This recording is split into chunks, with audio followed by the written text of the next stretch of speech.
All right, so today we're diving into something that really gets to the heart of what it means to be a teacher in Sri Lanka.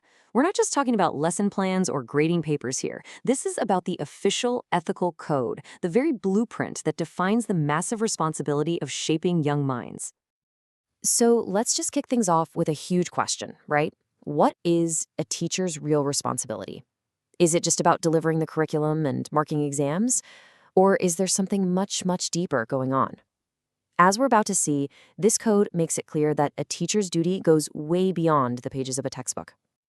So you might be wondering, why do we even need a formal code of ethics for teachers? Well, it really boils down to two huge things. First, protecting a child's fundamental right to a quality education, and second, upholding the immense public trust that we all place in the teaching profession. This code, it's the bedrock of that trust. Now, this is where it gets really interesting, because the framework has two distinct parts. On one hand, you have the ethical code. Think of this as the aspirational stuff, the high standards of integrity and honesty that great teachers strive for. But then you have the regulations. These are the hard and fast, mandatory rules that every single teacher must follow, no exceptions. It's kind of the difference between who you want to be and what you are absolutely required to do. And this brings us to an incredibly powerful legal concept right at the core of this whole thing, loco parentis. It literally means teachers are seen as acting in place of a parent. Just let that sink in for a second. That is a massive shift in perspective.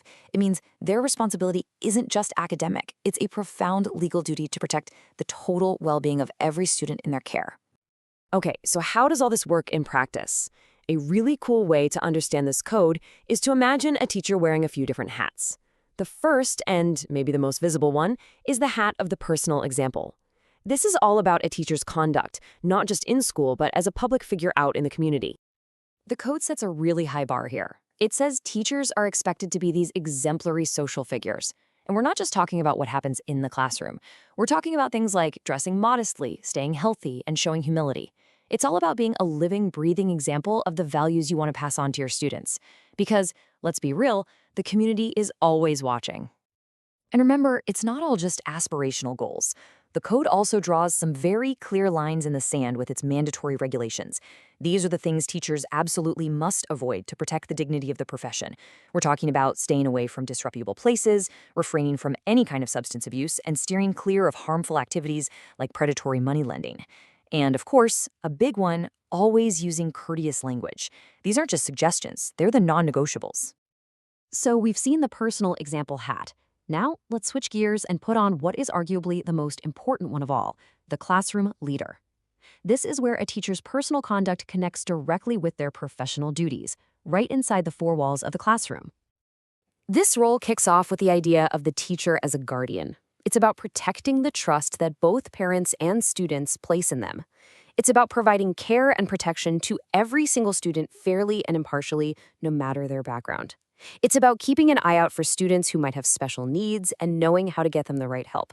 You know, the code is so specific, it even points out that students should always be addressed with respect as son or daughter. But being a guardian is just one part of the job. The teacher is also the knowledge provider. And this is way more than just showing up to class. The code is crystal clear. Teachers have to be well prepared, the information they give has to be accurate and relevant, and, this is huge, they have to encourage critical thinking. They need to create a space where questions and discussions are the norm. It's all about making learners who aren't just memorizing facts, but who are genuinely curious and, of course, safe.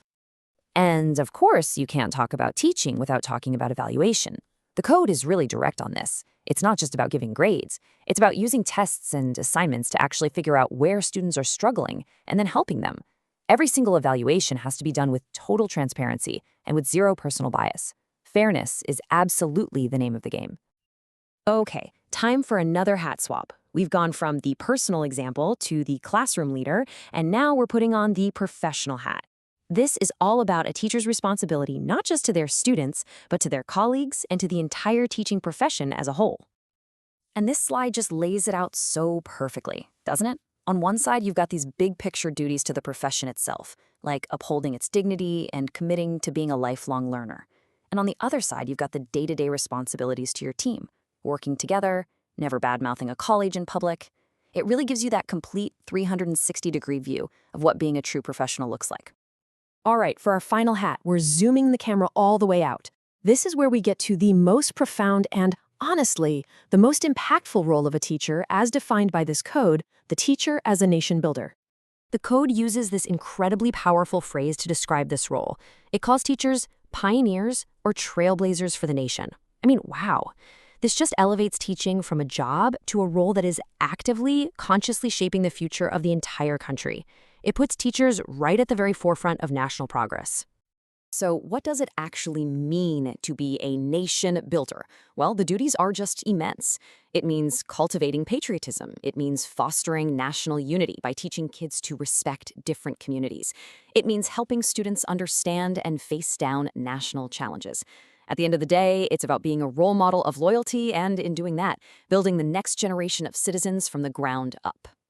So we kind of end up right back where we started. When you look at all these different hats a teacher has to wear, the personal example, the classroom leader, the professional, and the nation builder, you realize this code is so much more than just a rule book.